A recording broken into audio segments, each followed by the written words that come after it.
ಹೊಸದಕ್ಕಿಂತ digital ಸುದ್ದಿವಾಹಿನಿಯ ರೇಷ್ಮೆ ರಾಜನೀತಿ ಈ ದಿನದ ಸುದ್ದಿ ವಿಶ್ಲೇಷಣಾ ಕಾರ್ಯಕ್ರಮದ ವೀಕ್ಷಕರೆಲ್ಲರಿಗೂ ನಮಸ್ಕಾರ. ಮೊಗ್ಗುಲ ಮುಳ್ಳಾದೀತು ಡಿಎಂಕೆ ಮೈತ್ರಿ. ಇದು ಕೇವಲ ರಾಷ್ಟ್ರೀಯ ಕಾಂಗ್ರೆಸ್ ಪಕ್ಷಕ್ಕೆ ಮಾತ್ರ ನೀಡುವ ಎಚ್ಚರಿಕೆಯ ಮಾತಲ್ಲ. ಯಾವುದೇ ರಾಷ್ಟ್ರೀಯ ಪಕ್ಷವಾಗಲಿ, ಭಾರತೀಯ ಜನತಾ ಪಕ್ಷ ಕೂಡ ಮುಂದೊಂದು ದಿನ ರಾಜಕೀಯ ಒತ್ತಡಗಳಿಂದಾಗಿ ಮತ್ತೊಮ್ಮೆ ತಮಿಳುನಾಡಿನಲ್ಲಿ ಈ ಡಿಎಂಕೆ ಪಕ್ಷ ಜೊತೆಗೆ ಕೈ ಜೋಡಿಸುವ ದುಸ್ಸಾಹಸ ಕೆಳೆಯಲೇ ಕೂಡುದು. ಯಾಕೆ ಅಂತಂದ್ರೆ, ನಾವು ಇತಿಹಾಸದಿಂದ ಪಾಠ ಕಲಿಯದಿದ್ರೆ ಇತಿಹಾಸವೇ ನಮಗೆ ಪಾಠ ಕಲಿಸುತ್ತೆ. ಅದು ನಮ್ಮೆಲ್ಲರಿಗಿಂತಲೂ ಹೆಚ್ಚು ಮನಮರಿಕೆ ಆಗಿರೋದು ಇವತ್ತು ಸೋನಿಯಾ ಗಾಂಧಿ ಕುಟುಂಬದ ಮಾಲೀಕತ್ವದಲ್ಲಿರೋ ಅಖಿಲ ಭಾರತ ರಾಷ್ಟ್ರೀಯ ಕಾಂಗ್ರೆಸ್ ಪಕ್ಷಕ್ಕೆ. ಸ್ವಾತಂತ್ರ್ಯ ಬಂದಾಗಿನಿಂದ ಕೂಡ ಮದ್ರಾಸ್ ಪ್ರಾಂತ್ಯ ಬ್ರಿಟಿಷರ ಒಡೆತನದಲ್ಲಿತ್ತು. ಸ್ವಾತಂತ್ರ್ಯ ಪೂರ್ವದಲ್ಲಿ ಆ ಮದ್ರಾಸ್ ಪ್ರೆಸಿಡೆನ್ಸಿಯ ಅನೇಕ ಭಾಗಗಳು ಬೇರೆ ಬೇರೆ ಭಾಷಾವಾರು ಪ್ರಾಂತಗಳ ನಡುವೆ ಹಂಚೋಗಿದ್ದು ನಮಗೆ ಗೊತ್ತಿದೆ. ನಮ್ಮ ಬಳ್ಳಾರಿ ಮತ್ತು ದಕ್ಷಿಣ ಕನ್ನಡ ಕೂಡ ಮದ್ರಾಸ್ ಪ್ರೆಸಿಡೆನ್ಸಿಯ ಭಾಗವಾಗಿತ್ತು. ಅದರಲ್ಲಿ ಸ್ವಾತಂತ್ರ್ಯ ಬಂದಾಗ ಭಾರತದ ಪ್ರಪ್ರಥಮ ಭಾರತೀಯ ಗವರ್ನರ್ ಜನರಲ್ ಅಂದ್ರೆ ರಾಷ್ಟ್ರಪತಿ ಹುದ್ದೆ ಸೃಷ್ಟಿಯಾಗೋಕ್ಕಿಂತ ಮುಂಚೆ, ಸಂವಿಧಾನ ಅಸ್ತಿತ್ವಕ್ಕೆ ಬರೋಕ್ಕಿಂತ ಮುಂಚೆ ಭಾರತದ ಪ್ರಪ್ರಥಮ ಭಾರತೀಯ ಗವರ್ನರ್ ಜನರಲ್ ಇನ್ಯಾರೂ ಅಲ್ಲ, ಚಕ್ರವರ್ತಿ ರಾಜಗೋಪಾಲಾಚಾರಿ, ತಮಿಳು ಮೂಲದವರೇ. ಸಂವಿಧಾನ ಅಸ್ತಿತ್ವಕ್ಕೆ ಬಂದ ಮೇಲೆ ಭಾರತದ ಪ್ರಪ್ರಥಮ ಉಪರಾಷ್ಟ್ರಪತಿ ಡಾಕ್ಟರ್ ಎಸ್ ರಾಧಾಕೃಷ್ಣನ್ ಅವರು ತೆಲುಗು ಭಾಷಿಕರಾದ್ರೂ ಕೂಡ ಕಡೆಗೂ ಅವರು ನೆಲೆಸಿದ್ದು, ಅವರು ತಮ್ಮ ಕೊನೆ ಉಸಿರೆಳೆದಿದ್ದು ಕೂಡ ಮದ್ರಾಸ್ನಲ್ಲೇ. ಅಖಿಲ ಭಾರತ ಕಾಂಗ್ರೆಸ್ನ ಇತಿಹಾಸದಲ್ಲೇ ತಮ್ಮ ವಿಶಿಷ್ಟ ವ್ಯಕ್ತಿತ್ವ, ಸರಳತೆ, ನಿರಾಡಂಬರತೆ, ಆದರೆ ಕುಶಾಗ್ರಮತೆಗೆ ಹೆಸರಾದ ಅಖಿಲ ಭಾರತ ಕಾಂಗ್ರೆಸ್ ಅಧ್ಯಕ್ಷರು ಅನ್ನೋರು ಯಾರು ಒಬ್ರಿದ್ರೆ ಇವತ್ತಿಗೂ ಕಾಂಗ್ರೆಸ್ಸಿಗರೆಲ್ಲರಿಗೂ ಪ್ರಾತಸ್ಮರಣೀಯರು ಅನ್ಸಿದ್ರೆ ಅವ್ರು ಯಾರು ಅಲ್ಲ, ಕಾಮರಾಜ್ ನಾಡಾರ್. ಕಾಮರಾಜ್ ನಾಡಾರ್ ಆವತ್ತಿನ ಮದ್ರಾಸ್ ರಾಜ್ಯದ ಮುಖ್ಯಮಂತ್ರಿಯಾಗಿ ಇಡೀ ದೇಶವೇ ಬೆರಗುಗೊಳಿಸುವಂತ ಒಂದು ಅಭಿವೃದ್ಧಿ ಕೇಂದ್ರಿತ ರಾಜಕಾರಣವನ್ನ ಕೊಟ್ಟಿದ್ರು ಕಾಮರಾಜ್. ನೆಹರು ಜೀವಿತ ಕಾಲದಲ್ಲೇ ಅಖಿಲ ಭಾರತ ಕಾಂಗ್ರೆಸ್ನ ಅಧ್ಯಕ್ಷರಾಗ್ಬಿಟ್ಟು ಅಖಿಲ ಭಾರತ ಮಟ್ಟದಲ್ಲೇ ಕಾಂಗ್ರೆಸ್ನಲ್ಲಿ ಒಳಜಗಳ ಗುಂಪುಗಾರಿಕೆ ಶುರುವಾದಾಗ ಕಾಮರಾಜ್ ಪ್ಲಾನ್, ಕಾಮರಾಜ್ ನಾಡಾರ್ ಯೋಜನೆ ಅಂತ ಒಂದು ವಿಶಿಷ್ಟ ತಂತ್ರಗಾರಿಕೆಯನ್ನು ಬಳಸಿಬಿಟ್ಟು ಯಾರು ವ್ಯಕ್ತಿಗತ ಪ್ರತಿಷ್ಠೆ ಮತ್ತು ಬಡ ರಾಜಕೀಯ ಕಂಡುಕೊಂಡಿದ್ರು ಅಂಥವರೆಲ್ಲ ಮಂತ್ರಿ ಮಂಡಲಕ್ಕೆ ರಾಜೀನಾಮೆ ಕೊಟ್ಟು ಪಕ್ಷದಲ್ಲಿ ಮತ್ತೊಮ್ಮೆ ಸ್ಥಿರತೆ, ಭದ್ರತೆ ಮೂಡಿಸ್ಲಿಕ್ಕೆ ಕಾರಣವಾಗಿದ್ದವರು ಕಾಮರಾಜ್ ನಾಡಾರ್. ಅದಷ್ಟೇ ಅಲ್ಲ, ನೆಹರು ಯುಗದ ನಂತರ ಲಾಲ್ ಬಹದ್ದೂರ್ ಶಾಸ್ತ್ರಿ ಅವರು ಪ್ರಧಾನಮಂತ್ರಿ ಆಗ್ಲಿಕ್ಕೆ, ತದನಂತರ ಲಾಲ್ ಬಹದ್ದೂರ್ ಶಾಸ್ತ್ರಿ ಅವರು ಅಕಾಲಕ ಮರಣವನ್ನಪ್ಪಿದ ನಂತರ ಶ್ರೀಮತಿ ಇಂದಿರಾ ಗಾಂಧಿ ಅವರು ಪ್ರಧಾನಮಂತ್ರಿ ಆಗೋದ್ರಲ್ಲೂ ಕೂಡ ಕಾಮರಾಜ್ ನಾಡಾರ್ ಅವರೇ ನಿರ್ಣಾಯಕ ಪಾತ್ರವನ್ನು ವಹಿಸಿದ್ರು. ಸ್ವತಃ ಅತ್ಯಂತ ಸರಳ ನಿರಾಡಂಬರ ಬದುಕಿನ ಒಂದು ಆದರ್ಶ ಮಾದರಿಯಾಗಿದ್ದ ಕಾಮರಾಜ್ ನಾಡಾರ್ ನೇತೃತ್ವದ ಕಾಂಗ್ರೆಸ್ ಅನ್ನ 1967ರ ಅಸೆಂಬ್ಲಿ ಚುನಾವಣೆಯಲ್ಲಿ ಆಗ ತಾನೇ ಮುಂಬೆಳಕಿಗೆ ಬಂದ ದ್ರಾವಿಡ ಮುನ್ನೇತ್ರ ಕಳಗಂ ಪಕ್ಷ ನಿರ್ನಾಮ ಮಾಡ್ಬಿಡ್ತು. ಸ್ವತಃ ಕಾಮರಾಜ್ ನಾಡಾರ್ ಅವರೇ ಒಬ್ಬ ವಿದ್ಯಾರ್ಥಿ ನಾಯಕನ ಕೈಯಲ್ಲಿ ಸೋಲು ಅನುಭವಿಸ್ಬಿಟ್ರು. ಶ್ರೀನಿವಾಸನ್ ಅನ್ನೋ ಒಬ್ಬ ವಿದ್ಯಾರ್ಥಿ ಘಟಕದ ನಾಯಕ ಡಿಎಂಕೆ ಅಭ್ಯರ್ಥಿಯಾಗಿ ಕಾಮರಾಜ್ ನಾಡಾರ್ ಅವರನ್ನ ಸೋಲಿಸಿದಷ್ಟೇ ಅಲ್ಲ, ಇಡೀ ತಮಿಳುನಾಡಿನಾದ್ಯಂತ ಕಾಂಗ್ರೆಸ್ ಪಕ್ಷ ಮೂರು ಗುಂಪಾಗ್ಲಿಕ್ಕೆ ಕಾರಣವಾದ್ರು. ಹೀಗೆ 1967ರಲ್ಲಿ ನೆಲಕಚ್ಚದ ಕಾಂಗ್ರೆಸ್ಸು ಇವತ್ತಿಗೆ 58 ವರ್ಷಗಳಾದ ನಂತರ ಕೂಡ ಮತ್ತೆ ಅಲ್ಲಿ ತಲೆ ಎತ್ತಲಿಕ್ಕೆ ಸಾಧ್ಯವಾಗೇ ಇಲ್ಲ. ತಮಿಳುನಾಡು ಮೂಲದ ಕಾಂಗ್ರೆಸ್ ನಾಯಕರುಗಳು ಅಖಿಲ ಭಾರತ ಮಟ್ಟದಲ್ಲಿ ಮಿಂಚಿರ್ಬೋದು.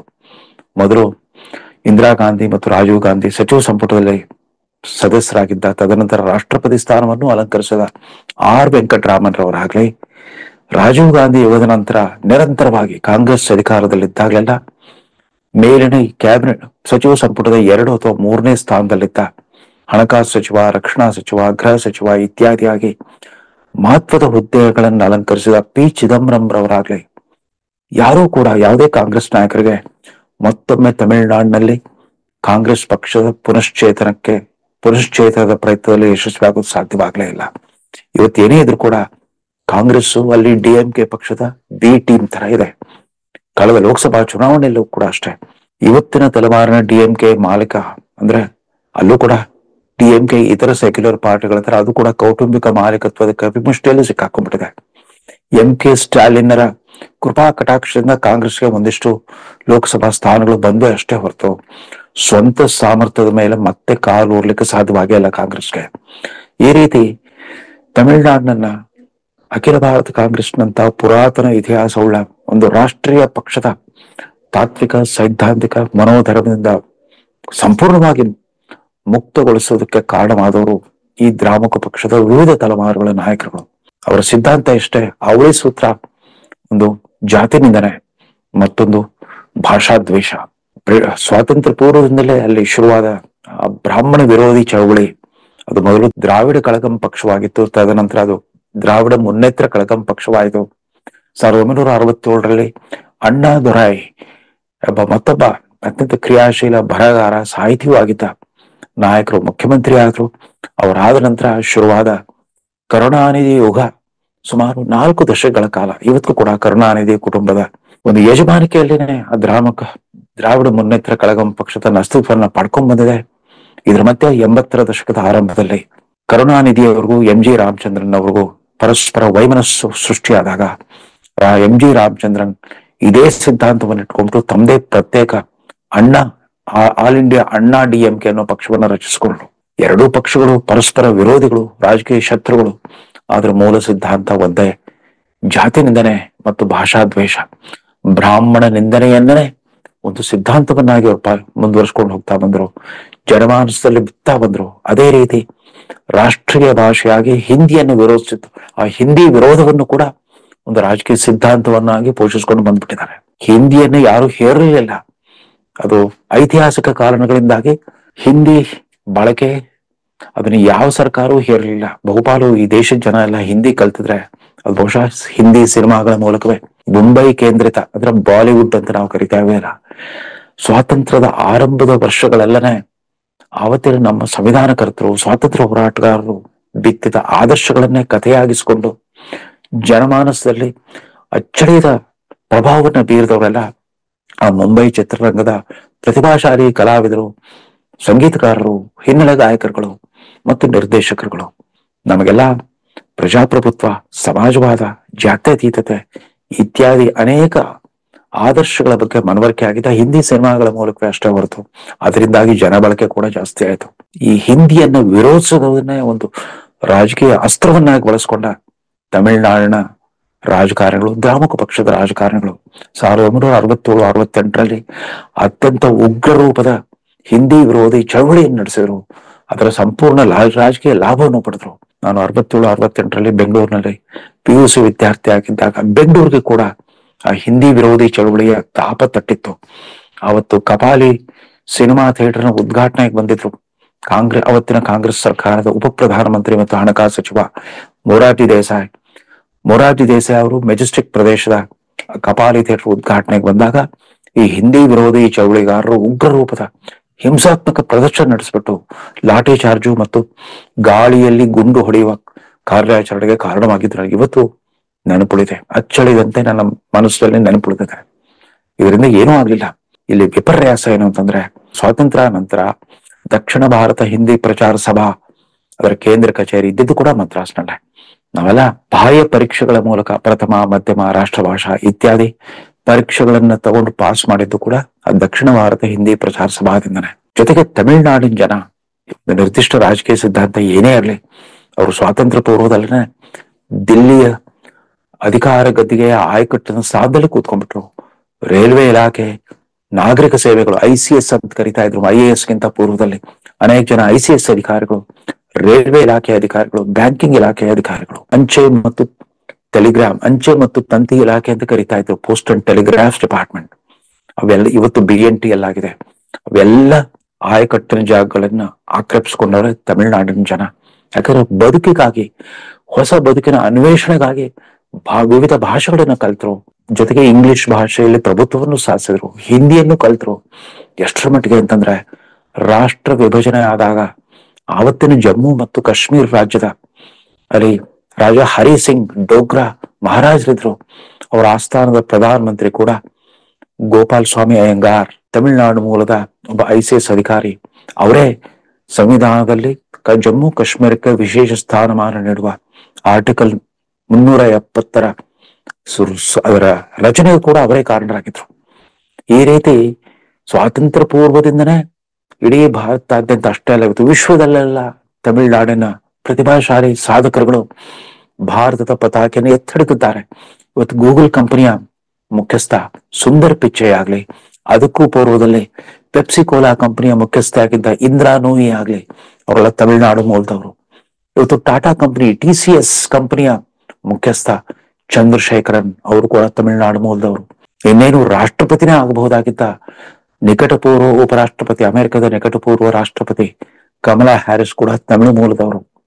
ಹೀಗೆ ರಾಜಕಾರಣಿಗಳು ಎಷ್ಟೇ ಬಡಾಯಿ ಕೊಚ್ಚಿಕೊಳ್ಳಿ, ಆ ಹಿಂದಿ ವಿರೋಧದ ಅಸ್ತ್ರವನ್ನ ಬಳಸ್ಕೊಂಡು ಈ ತರ ದ್ವೇಷ ಬಿತ್ತುವ ಪ್ರತ್ಯೇಕತಾವಾದದ ರಾಜಕಾರಣ, ಅದು ರಾಷ್ಟ್ರದ ಐಕ್ಯತೆ ಸಮಗ್ರತೆಗೆ ಎಷ್ಟೊಂದು ಅಪಾಯಕಾರಿ ಅನ್ನೋದನ್ನ ಊಹಿಸ್ಲಿಕ್ಕೂ ಅಸಾಧ್ಯ.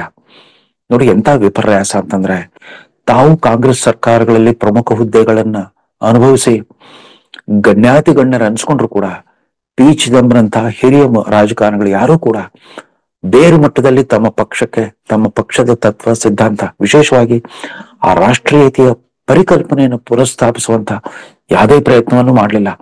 ತಾವು ಅಧಿಕಾರ ಗದ್ದಿಗೆ ಸುಖ ಸೌಲಭ್ಯಗಳನ್ನು ಅನುಭವಿಸೋರಷ್ಟೇ ಹೊರತು ಕಾಂಗ್ರೆಸ್ ಪಕ್ಷದ ಪುನಶ್ಚೇತನಕ್ಕೆ ಕೈ ಹಾಕ್ಲೇ ಇಲ್ಲ. ಕಾಲಧರ್ಮ ಬದಲಾಗಿದೆ.